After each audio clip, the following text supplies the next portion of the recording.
alternatives, and I think that the executives were just sort of trying to address some of those hangover items, as you say. And to be honest, today the shares fell. It was the most fell the most intraday since March, and they've since pared some of those losses. But it's certainly been a tough day for Schwab.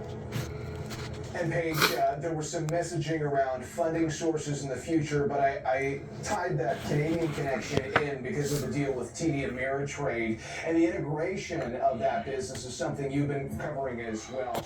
In terms of the business going forward, the size and scale that they've got, are they sounding fairly upbeat about that?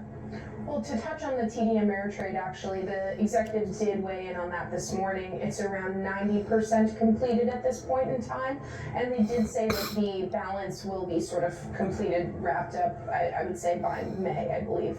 And in terms of moving forward, they are looking at taking some tangible steps, such as evaluating the duration of their securities portfolio, and also looking at some other items that were detailed this morning on the call.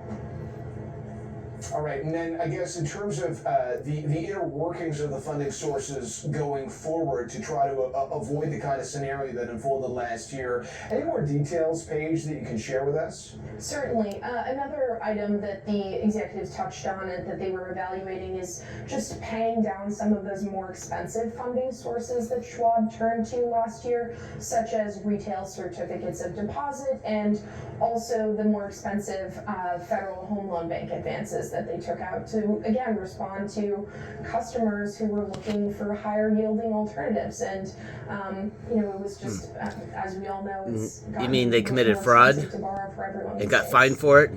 Thanks to Bloomberg's Paige Smith, who covers many of these regional banks and Schwab in particular.